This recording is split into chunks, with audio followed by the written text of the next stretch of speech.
I know If When How covers bail and defense funds for people who are unjustly targeted for terminating their own pregnancies, which I can only imagine must be insane right now.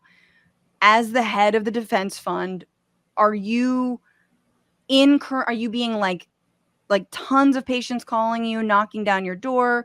Do you feel like you guys are in a legal limbo given the trigger bans in different states? What's happening on the ground right now for you guys?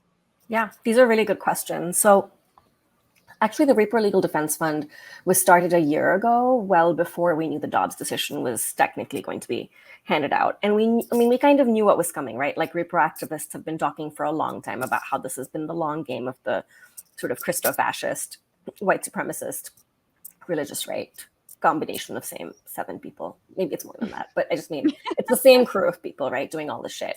And we kind of have expected them to attack our bodily autonomy on different fronts. And we've seen that whether it comes to anti-trans legislation. We've seen that just generally with, Clarence Thomas's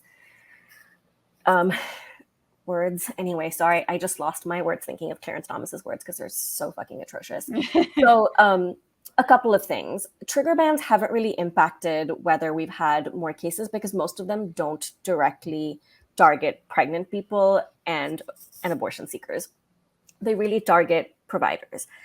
But that doesn't change that it impacts culture really, really deeply. So even when Roe was in effect, prosecutors around this country were prosecuting people for their pregnancy outcomes. And who they were targeting was obviously poor folks, Black and brown folks, Indigenous folks, migrants, trans and queer people, just all the same people that are criminalized now Anyway. are being, right, exactly, anyway. And so because we're a nation that's sort of steeped in capitalism and white supremacy, we weren't really listening to those folks. And so now suddenly I think what's happened is people are like, oh shit, this could be me in a really different way. And which people, of course, we know who, right? Like, I think cis white women are freaking out. And it's fine. It's good. They should freak out. It's important to freak out. And at the same time, I think this criminalization has been happening. What we have seen is that people are going to be self-managing their abortions more than ever before, because people who self-manage their abortions are either people that the state has already deemed suspicious. So they're going to assume that they've done something to end their own pregnancy, that thing is wrong or criminal somehow. And then it's often about safety or not trusting the medical system. So if you're a non-binary person, you know that your OB is maybe not your friend, and therefore you feel uncomfortable going to the doctor. And it's valid, right? And so people self-manage for all sorts of reasons. Survivors of intimate partner violence, the need for privacy, the need to self-manage without there being consequences. And so for all these reasons, people have already been self-managing. But what's really happening now is that with the end of clinical access for so many people will need to self-manage. Yes. And so, to clarify, self-managing meaning using Plan C, using the abortion pill to induce an abortion at home, and which, unlike the late 70s or late 60s and 70s, was not available. And now we really have, it's a different landscape. Yeah, I mean, self-managed abortion could be all sorts of abortions that people do on their own terms, but you're right that most people self-manage their abortions via medication, because the truth is most people just desire safety and comfort, right? And we know that this is a medically safe way. Misoprostol is available under the generic name Cytotec, sort of for lots of things, ulcers, for arthritis. And so this is medication that's also more easily accessible in people's lives. Mm-hmm. Yeah. And then, of course, we just saw Renee Bracey Sherman testify in front of Congress and really sort of talk about the abortion regimen, which if people haven't seen, they should really watch, because she talks about the WHO and what their recommendations are and what they say is perfectly safe up to 12 weeks, not what the FDA says. They say 10 weeks, which is, 1 mifepristone, 4 misoprostol, or 12 misoprostol. You can sort of watch the video, but it's really, I have it right here. I was going to show it really quickly. Since you've mentioned it, let's talk about it. Shortly before my appointment, I didn't know if I could hold on. I didn't think I could be pregnant for another moment. I hoped it would all go away. And when it didn't, every day I considered throwing myself down the stairs, as I had seen in movies and in history books. One night, I drank an unsafe amount of alcohol, believing it would cause a miscarriage. It didn't. Thankfully, I went to my appointment and received my abortion.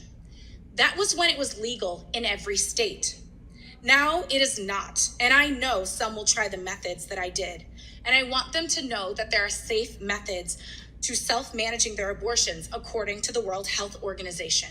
It is 1 mifepristone pill followed by 4 misoprostol pills dissolved under the tongue 24 to 48 hours later, or a series of 12 misoprostol pills, 4 at a time, dissolved under the tongue every 3 hours. There's no way to test it in the bloodstream, and a person doesn't need to tell the police what they took. I share that to exercise my right to free speech because there are organizations and legislators who want to make what I just said a crime. Everyone loves someone who has abortions. Great. So that's Bracey Sherman, right? Renee Bracey Sherman, yeah. Who is with We Testify, I believe, is the organization that she started. Can you just talk about that legal aspect that she talked about at the end, which is you don't have to tell the police what you took, and it is not a crime. Even in these states, are you, and I know because you all are representing and helping with the legal funds for people seeking abortions, can you just speak to that? Yeah, so, in terms of self-managed abortion specifically, it's only a crime in 3 states. But we've seen the criminalization of people for self-managing their abortion in 26 states, so more than half the country, right? And that's really about prosecutors not understanding the law or being sort of willfully ignorant or being jackasses, which is like my personal opinion as a public defender, right? Like I think they have an intentional desire to do bad in the world. And so when they can, they will target people and try to criminalize them, whether they have the constitutional legal authority to do so or not. And so that's the first part that I think I want people to know. What was your second question about what specifically legally in terms of the trigger bans? Yeah, like has that thrown you guys, you're saying it's mostly fallen on providers, clinics, obviously, and doctors who I know even just this week are, there's all these like horror stories of people not performing ectopic pregnancy surgeries and DNEs and DNCs for miscarriages. But essentially, like, has it thrown your work into legal limbo or not? No, I mean, we're already supporting people who are already criminalized, right? We're supporting people that are either alleged to have self-managed their abortions or didn't self-manage their abortions and had stillbirths or miscarriages, and then the state decides that we want to punish them. And I think the scary part about doctors really is we're really talking about the fact that a huge percentage of our cases are reported by medical professionals who wrongfully believe that instead of providing care, it is their job to report people to the cops if they believe that they may be self-managed. Oh, I remember your question now. You were asking about if you take the medication orally, what happens? What can you tell the cops? And the truth is, medically, if you need any sort of medical attention for miscarriage management, it's exactly the same medical regimen. Yeah.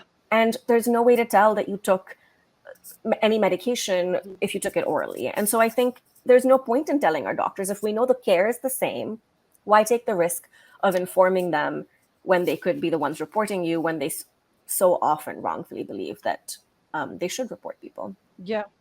Yeah. I mean, just sticking with the doctors. And I know I've just been really floored because you hear about doctors consulting their attorneys inside hospitals versus just performing these procedures that are, standard that they've been doing for so long to save people's from getting infection, maybe save people from sterilization, maybe save their lives. Like, just what do you make of that as a lawyer, as someone who sees that they're, I was telling you this earlier, like that the version of you, the like evil version of you works for a hospital and tells doctors not to do this, but is that crazy? Am I being hard on doctors for wanting to cover their own asses? Or is my sort of anger at their cowardice like justified? I think your anger at anyone who is using their profession to not do good is justified, right? And I think that the point is that you expect medical providers to provide you care, and you get to be mad when that care is not being provided. I don't really have sort of legal expertise to tell you whether it's like risky or not risky, but what I do feel is like as a public defender, as someone who's been a lawyer, if you're just out here replicating tropes and replicating the system, then why did you get into this profession in the first place, right? Yeah. If you're going to be here telling people that you're here to provide care, then I think you need to sort of take the stand that places like Physicians for Reproductive Health have taken, which is we're going to support Dr. Caitlin Bernard, for instance, who ended up providing an abortion in the case of the 10-year-old. Like, we support this person because this is their job, and we respect them and we love them and we care for them. Our jobs as physicians is to do good in the world. Yeah. So I think on that front, and I think that there's also, I think generally this is a risky landscape, right? And medically, legally, etc. And that it's important not to succumb so quickly. And certainly not preemptively. Like, of course the state is going to tell you don't do X, Y, and Z, right? Like, of course prosecutors are going to try to scare you. And if you're the person directly being criminalized, I understand. You need to protect yourself, and that's really, really important. And on the other hand, as institutions or as organizations, part of our fight has to involve fighting laws and fighting governments because these laws are unjust. What's going on, Frantifa? If you haven't already, subscribe to this channel right now. Hit that button. And also, you can become a patron and support the show every single week. Get access to bonus episodes and exclusive merchandise. Patreon.com/Bitchuation Room. Do it.